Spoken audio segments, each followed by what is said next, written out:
नमस्कार, आप देख रहे हैं डीटीवी भारत। मैं हूं अभिषेक मिश्रा। बिहार में डबल इंजन की गाड़ी बेपटरी हो चुकी है। बिहार में एनडीए की गाड़ी, एनडीए की ट्रेन बेपटरी हो चुकी है। कल तक इस बात के सिर्फ संकेत मिल रहे थे, इन दिनों और आज ये संकेत लगातार पुख्ता हो रहे हैं। हम ये क्यों कह रहे हैं और लगातार क्यों कह रहे हैं, इस पूरी रिपोर्ट में हम आपको यही बताने वाले हैं। दरअसल अब से कुछ महीने पहले एक बयान आया था। उपेंद्र कुशवाहा, जेडीयू संसदीय बोर्ड के अध्यक्ष, जब भिड़ गए थे बीजेपी प्रदेश अध्यक्ष डॉक्टर संजय जायसवाल से, डॉक्टर संजय जायसवाल ने लॉकडाउन लगाने की बात कही थी और जो नाइट कर्फ्यू है उस फैसले पर सवाल उठाया था।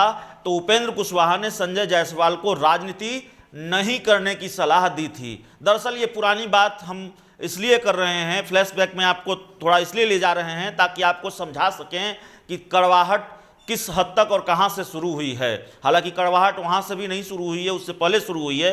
तो जब संजय जायसवाल को राजनीति नहीं करने की नसीहत दी थी उपेंद्र कुशवाहा ने, तो बीजेपी की तरफ से भी एक बयान आया था। हमारे साथ ही बातचीत में सम्राट चौधरी ने कह दिया था कि उपेंद्र कुशवाहा नए नए मुसलमान हैं। जब हमने उनसे इस बात पर प्रतिक्रिया मांगनी चाहिए थी तो उन्होंने कहा था कि उपेंद्र कुशवाहा नए नए मुसलमान हैं, इसलिए ज़्यादा प्याज खा रहे हैं। और इस बयान पर बिहार की राजनीति में खूब बवाल हुआ था।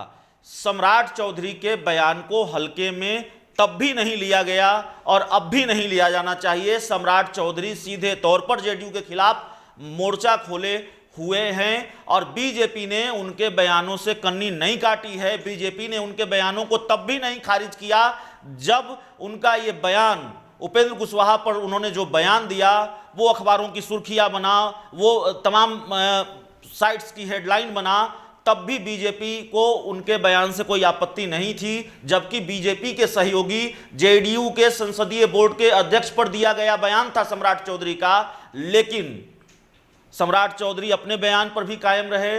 बीजेपी ने भी इस बयान से कन्नी नहीं काटा, बीजेपी ने इस बयान को खारिज नहीं किया।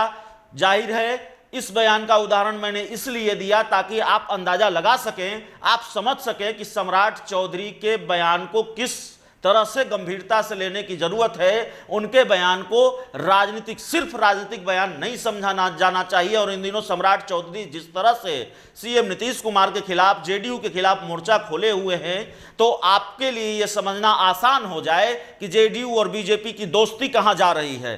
ताजा मामला है औरंगाबाद में। आपको याद होगा 3-4 दिन पहले वैशाली में बीजेपी की कार्य समिति की बैठक को संबोधित करते हुए सम्राट चौधरी ने कहा था कि बीजेपी 2025 में अकेले अपने दम पर सरकार बनाएगी। औरंगाबाद में भारतीय जनता युवा मोर्चा की बैठक को संबोधित करते हुए सम्राट चौधरी ने एक और बयान दे दिया है। सम्राट चौधरी ने कहा है कि गठबंधन की सरकार में फैसले लेने मुश्किल होते हैं। यह सरकार यूपी और दूसरे बीजेपी शासित राज्यों की तरह फैसले नहीं ले पा रही है और कई मजबूरियां होती हैं। और यहां तक कह दिया है सम्राट चौधरी ने कि प्रधानमंत्री नरेंद्र मोदी के कहने पर नीतीश कुमार मुख्यमंत्री बने हैं। सम्राट चौधरी यहीं नहीं रुकते हैं, सम्राट चौधरी यह भी कहते हैं कि 43 सीटें होने के बावजूद नीतीश कुमार को मुख्यमंत्री बनाना पड़ा है। तो सम्राट चौधरी लगातार मोर्चा खोले हुए हैं, या फिर यूं कह लें कि बीजेपी के लिए जेडीयू के खिलाफ मोर्चा संभाले हुए हैं। दूसरी तरफ उपेंद्र कुशवाहा हैं जिन्होंने कल सीएम नीतीश कुमार को पीएम मटेरियल कहा है। एक और बड़ी खबर है जो हम अगले वीडियो में आपको बताएंगे और विस्तार से बताएंगे।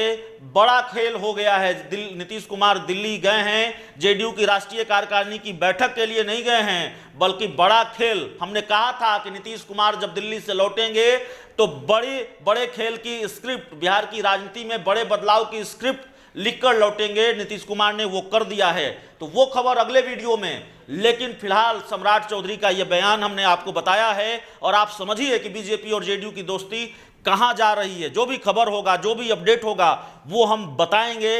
लेकिन यकीन मानिए सम्राट चौधरी चुप रहने वाले नहीं हैं। सम्राट चौधरी फ्रंट फुट पर खेल रहे हैं और शायद संकेत यही हैं, जो हमारे पास जो जानकारी है, जो खबर है, वो यही है कि बीजेपी के शीर्ष नेतृत्व के इशारे पर, बीजेपी के शीर्ष नेतृत्व के कहने पर सम्राट चौधरी फ्रंट फुट पर खेल रहे हैं, शीर्ष नेतृत्व के कहने पर जेडीयू के खिलाफ बैटिंग कर रहे हैं। तो यकीन मानिए कि जो कयास हैं, जो आसार नजर आ रहे हैं बिहार में मध्यावधि चुनाव के, घटनाक्रम उस दिशा में जा रहा है। जेडीयू और बीजेपी की अपनी अलग अलग तैयारी है और धीरे धीरे भूमिका उस तरह से नजर आ रही है, धीरे धीरे चीजें उस ओर होती दिखाई दे रही है। तो इस पूरी रिपोर्ट में इतना ही। अगर आप वीडियो फेसबुक पेज पर देख रहे हैं तो हमारे फेसबुक पेज को लाइक कर ले, फॉलो कर ले, खबर को जितना शेयर कर सकते हैं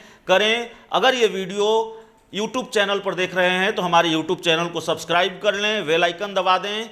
देश और दुनिया की तमाम जानकारी के लिए आप हमारी वेबसाइट को भी लॉगिन कर सकते हैं www.dtvbharat.com। बहुत बहुत धन्यवाद।